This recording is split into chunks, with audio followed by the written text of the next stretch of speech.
Hi, and welcome again to Growth Talks podcast. It's a place where you can find tools, techniques, advice, suggestions, and so much more on personal and professional growth from experts in these areas. My name is Snezhana. I am a business coach and a leadership trainer, and of course, your host for today. It is such a pleasure to introduce my guest for today. She's a dear friend and a big expert in her field. She's also a Gestalt therapist and so much more, but I'm going to let her introduce herself. Maja, welcome to the podcast. Hi, Snezhana. Thank you so much for inviting me. It's a pleasure. Well, you already said the most important thing. I'm a Gestalt therapist, so I'm here as an expert in that field, and also I'm a psychologist. I work with individuals, couples, groups. So that is my background for today. Thank you so much for sharing that. And the topic we want to discuss today is anxiety. So we'll spend a little bit of time talking about anxiety. More specifically, I would like us to go through anxiety at work, be it that you're working at a place, so as an employee, but also from a perspective of solopreneurs, employers, maybe. We'll see where we go, but the idea is to discuss a little bit what anxiety is all about and what we can do about it. So to get us started, can you just share a little bit about what anxiety really is? How do we know that we're anxious? Yeah. So anxiety is a heightened response of physiological or emotional stress. So basically, it means that if I perceive this situation as threatening for me, I will become anxious, which means I will have certain physiological, emotional, and psychological symptoms. So if you like, we can discuss a little bit more about those symptoms. Yes, Is I was that gonna okay? say, Yeah. yes, I was gonna say in our So previous chat, we did a little bit about, oh, but what does it really look like? So yeah. if you can share, what are maybe some of the most recognizable or most common symptoms of anxiety? Yeah. So, for example, it is, first of all, anxiety is normal. It's our body's response to a new situation, something that we think it's a little bit stressful for us. For example, today, before I started talking, maybe I felt a little bit, little tremors or a little bit anxiety in my stomach, which is perfectly normal. But if it's prolonged and lasts for a longer period of time and it affects many aspects of my life, we can say it's already anxiety at its fullest. So physiological response, anxious response is shortness of breath, increased heart rate, sweating hands, sinking feeling, sometimes even vertigo. So Okay. sometimes, why is that important? Sometimes we think, oh my God, I'm going to pass out. I don't feel well. I'm going to call an ambulance. And it can be actually anxiety. Oh, all right. Yes. So that's why I wanted to say that. And for example, psychological would be overthinking or negative thoughts, fear, irritability, doubt, worry, defeating ideas, thinking in a catastrophic way, like nothing is going to work out. Everything is going to be a complete disaster. So those are some of the, let's say, basic symptoms. And of course, it really depends on the person. Right. And this is in general. Right, right. And you did say these things happen naturally. So Yes. it's not if you are having sweaty hands or shortness of breath for the first time and you're like, oh, I'm anxious. It doesn't have to mean that. But you said, a prolonged time. Do you guys, you as in therapists, do you know what a prolonged time is? How do we define a prolonged time?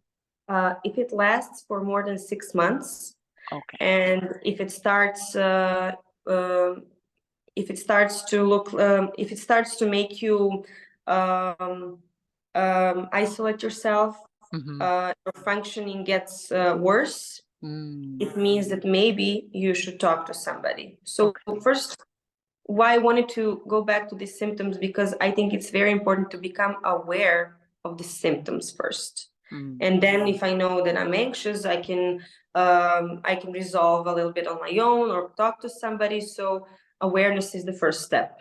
Right. So if it lasts for more than 6 months, I would talk to someone, Right. definitely. Okay. Well, thank you so much for sharing that. Now, since we want to narrow it down a little bit to work, not that work is anything special, but Yeah. we do spend a lot of time at work, be it that we own a business or work with somebody. So, are there any specific situations or triggers that are kind of specific to work that the Yes. trigger anxiety? Yeah. Yeah. Well, like you said, we spend a lot of time there. So most of us 8 to 10 hours. So Hmm. it is very important of what kind of environment and relationships with colleagues, with coworkers are, Okay. with managing staff. So if those relations are poor, then it's probably that some of them is going to become anxious, or if I'm anxious, that can be one of the reasons. Sometimes it's bullying at work, or even how should I say, if I don't get rewarded enough. It doesn't have to mean in financial aspect, Hmm. but maybe with benefits or vacation time, or just like saying good job, Hmm. because we Hmm. are social beings. It's not all about the financial aspect. If my working environment isn't appreciating me, or my boss or managing staff, uh, I will feel maybe I'm not worthy, I don't do my job well, so I can Right. become very anxious and insecure about myself. So sometimes anxiety can be caused because of pressure, excessive workload, Right. um, not setting good boundaries either by the person who is experiencing anxiety or by the managing staff, working long hours without any work private life balance. So it's Mm. very important. And maybe sometimes it's a lack of support from mentors or our bosses, or managers regarding the tasks. Right. So if I don't feel supported and I don't have enough knowledge, I might develop Mm. anxiety, or not maybe develop anxiety, but become anxious about Right. it. Right. Right. And as you said, there are different levels, so it doesn't necessarily Yes, mean that it's yes. a It's not clinical a issue. disorder. It's not a Right. disorder if you experience it a little bit. Like I Right. said, it's normal when you start a new job, when you are feeling your stress, when you experience major life events personally. So we can look at it, a little from a broader perspective. But like I said before, if it becomes the way we function by being Mm. anxious, it's time to change something. Right. Right. Now, as from a perspective of a business owner, w- what I can think of a million things that can cause anxiety, but well, what would you say are some triggers for business owners, be it that you're a solopreneur just running your own practice, or that you have a team, from the perspective of a business owner, what could be the triggers for an anxious response? Well, first that comes to my mind is obvious. It's the responsibility and the pressure, not only for a business development, but also for other people who work with Mhm. us, or just if we work alone for our own business. And for example, if we are lacking some skills, we can it can affect poorly on our mental health, because to run a business, you need to have some organizational skills, Right. some and a mental set to do that. So maybe that would affect us in our mental health. So I would say that would cause anxiety. Hmm. But the good thing is that we can learn that. We Yeah. can we can practice. You can help us practice our organizational skills and planning our business and strategies. So anxiety is like we call it in Gestalt therapy excitement without breath, which means excitement is usually a good thing. But Right. if we don't, if I come here without any preparation or without any thinking about it at all, I might stop my breath and say nothing and freeze, or have fight or flight. Right, But right. if I prepare myself, like I said before, if I develop my skills, if I learn how to run a business, I can lower my anxiety because I use my resources, I work on myself, I grow. So it's okay. I can manage, Right, And right. if I don't do that, my anxiety grows because there is no support for me. And Got the it. breath is most important support for our body, for our existence. That's why we use that as a metaphor. But usually anxious people don't breathe. They cut the breath. Maybe when we're Yeah, so yeah, yes. you get, yes. I completely understand the feeling and the explanation. And now that you mentioned excitement, I read somewhere that the feeling of anxiety and excitement come from the same place, but it is just our interpretation that makes it Yes, like anxiety is yes, bad and excitement is good. yes, So it's just the perspective that we have gives exactly. us a Exactly. similar feeling. Yeah, physiologically, it's a similar feeling. I'm not going to say the same, Hmm. but the perception of the situation is different, Hmm. Hmm. Right. you know?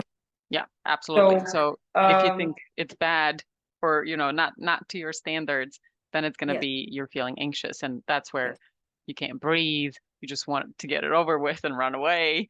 Uh, whereas if you're excited, you're going to perceive it as a go wow, ahead, this like is a green great. light. Yes, yes, Right, right. And for me, I think the moment I found that out, I started telling myself every time I felt like, I don't know, restless or giddy or like that feeling that you get in the stomach and kind of in your chest. I yes. kept telling myself, no, this is exciting. You're so excited to do this.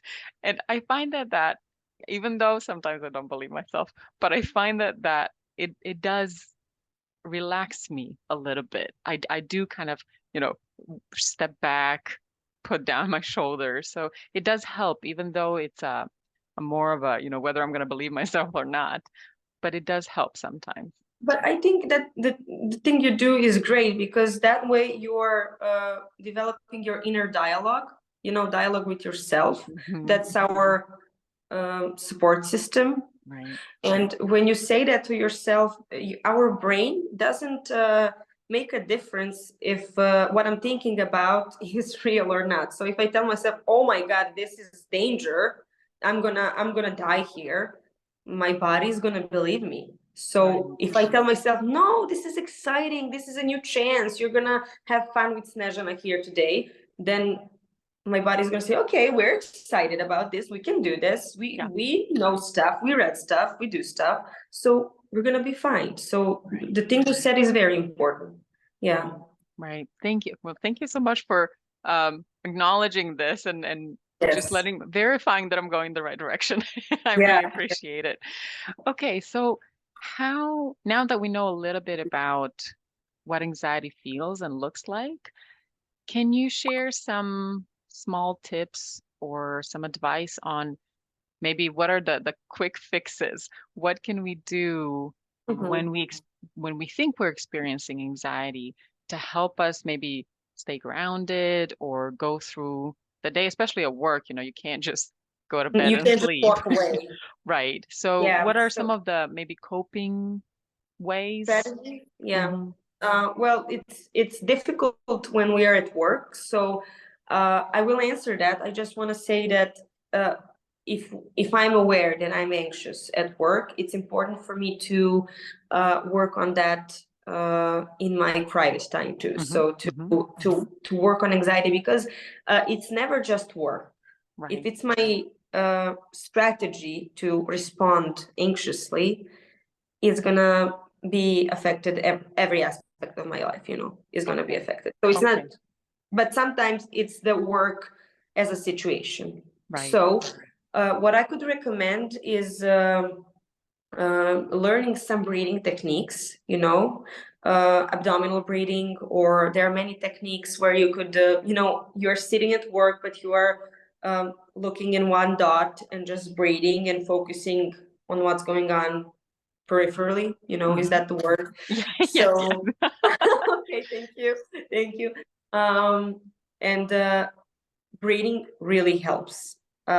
Being in the present moment with my body, just trying to ground myself really helps. And we can do that by sitting on a chair.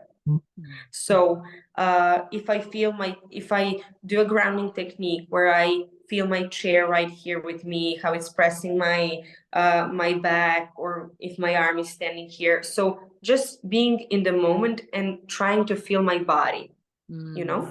Okay.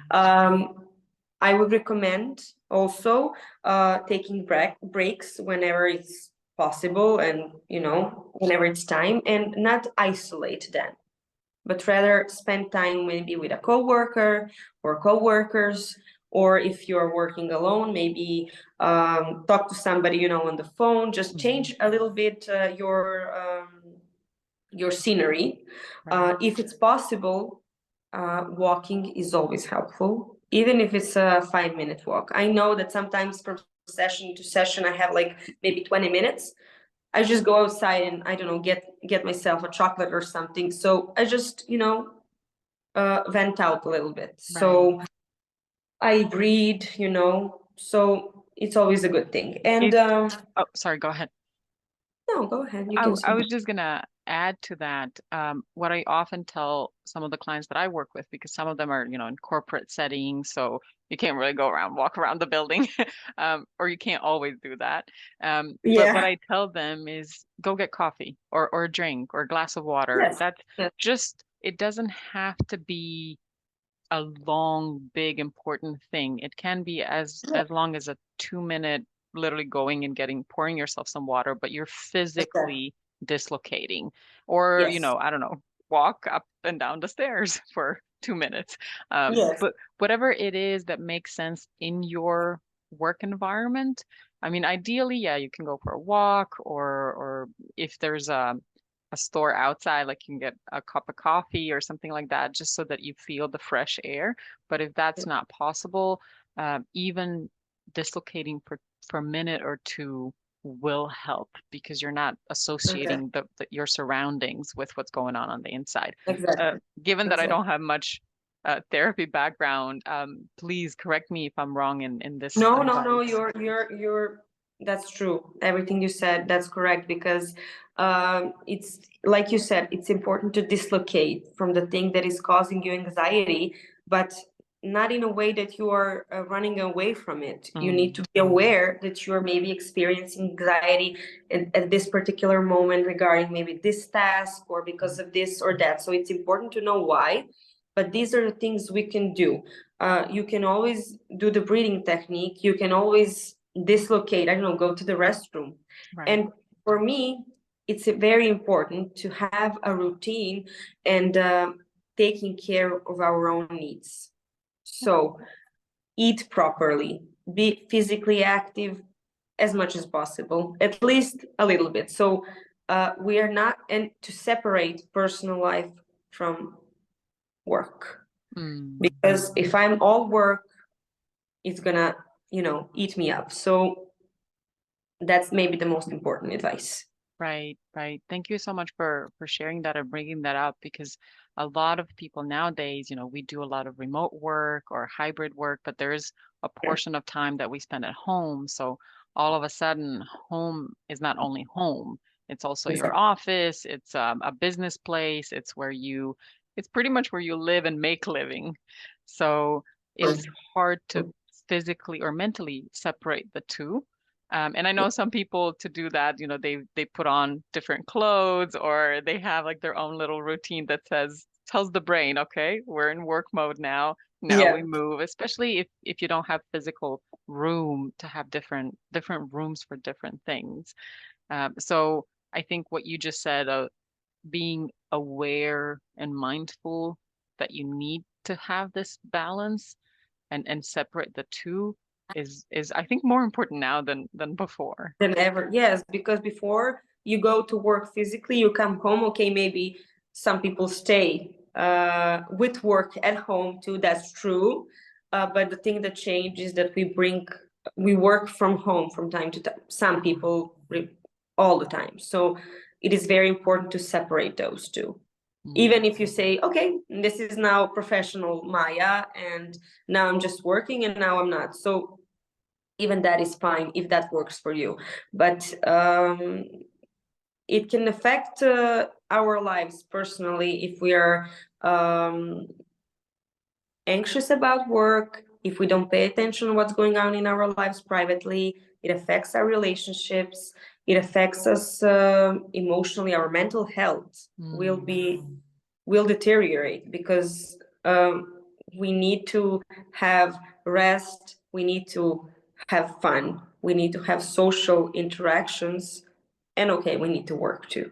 Right. So we need all that. That's why we should work 8 hours, do all the other things for other 8 hours, and then sleep sometime, So it's very important to pay attention to that. Right. And I would say, if I would add to what you just said, because I deal with a lot of remote workers or, solopreneurs, and I know that one of the biggest challenges for them is scheduling the time for personal life, so to speak, because technically you can do business all day long, and often we get into this rhythm of, oh, but it's just 30 minutes here, or it's an hour there. Oh, but I have to go and do this personal errand. So when I come back, I'm going to keep working. And so it's really hard to, if you're working for somebody and you have office hours, then that makes it a little bit easier because you know that this is the chunk of time that you're going to spend at work. But if not, what I usually advise is doing time blocking, or just limiting your time. So let's say, I'm going to spend 2 hours in the morning from 8 to 10 doing my work things. And then I'm going to take a break and do my personal things. I'm going to go back to work at this hour, but you have like a scheduled time, right? Yeah. So to help your mind separate the two in any shape or form. Yeah. Well, I don't know if you have experience with that, but in my practice, when I work with clients, it's usually about boundaries, what you're saying. So if I don't set boundaries, if I don't know how to set boundaries, there is a chance that I will not set them at work too. So that can affect, that can be one of the causes of anxiety, for example. I mean, other problems too, by the way. I mean, if I don't set boundaries, and work for 12 hours a day, or if I don't set boundaries by saying, okay, this is working for me, this is not working for me. But that's maybe not the topic today, but I'm saying that boundaries are as important as being aware of, what's the problem. So what you're saying, scheduling, I hear boundaries. I mean, I agree. I do agree. I think I've been talking to a couple of people for the past couple of months, and somehow the topic of boundaries always finds its way in any conversation, really. And I mean, I'm aware of their importance, but I think the more I talk to people from a really different perspectives of business, it often comes down to, well, how comfortable are you with boundaries? How comfortable are you saying no or explaining why a certain thing is not your thing and being okay with that? So yes, but you're right. A topic of boundaries is a whole new level that we can unlock at some point. We can talk about it sometime too. But absolutely, yes, I would love that. All right, so if we're looking at the topic of anxiety at work, we've discussed a little bit what it is that I can do as an individual, but do you have any suggestions or any experience with what organizations, let's say, bigger teams, bigger businesses, what can they do to help their employees if they're experiencing anxiety? Well, first of all, I think that depending on how high the anxiety is, each person has a right to take maybe a sick leave, but to deal with that. And usually that works in some countries. So right. Just to put it on the side for now, I think employers should have open communication and transparent communication with their employees about their tasks, about what is expected from them, what are the responsibilities. So so the employee can know what is the expectation and what is my inner expectation or a projection, because sometimes I'm anxious because I'm not enough. And if my boss tells me, no, this is what I expect you to do, this is enough, then I can ease myself a little bit. Right. So that's why I said open and transparent communication is very helpful. And also, if an employer is going to talk about that kind of private things, like maybe mental health issues or anxiety, it should be done privately. Even though I believe that coworkers, if it's a healthy working environment, will support an anxious person. That's in my experience, that usually people respond well, at least now, to mental health issues, but employers should talk about it privately and confidentially. You mean like if I'm experiencing anxiety, I would talk to you one-on-one, yes, as my okay, supervisor. Yeah. And maybe if it's a bigger company with an HR or with a, some kind of a mental health specialist, maybe I would recommend as an employer to that person to talk to somebody, right. Right. So what, or in a private practice, not necessarily in the company, but to just address that, because usually, like I said, anxiety can be caused by stress at work, but sometimes it's not going to resolve unless that person deals with that. And if a person has a mental disorder or a mental health issue, then maybe a working environment is not the problem. But sometimes, and this is the other thing, sometimes if the anxiety lasts and all the efforts are, effortless, then maybe the person should consider that it's about that particular job. And maybe to change it, So employers should just be considerate and aware that mental health is important and that people experience different kinds of issues, states. So just to be open about it, because usually anxious people just need a little bit of support and they can do just fine, And also in my experience, organization culture is very important. So if I'm about to feel ashamed because I'm anxious, it maybe talks a lot about people who are around me, Right. Yes. So, I understand what you're saying. So if we're not, as an organization, if we're not open to discussing different issues, no matter what they are, I mean, usually when we think, you mentioned sick leave or time off, it's for the physical problems, like, I don't know. yes, like I'm sick. You have right. You have a flu cold. Yes. Yes. And I think, like you said, in some countries, of course, they are considering mental health as also a time for sick leave, and there's support in the system. But also it's a lot about culture, especially in cross-cultural teams. If you have people from different countries, each culture views mental health differently.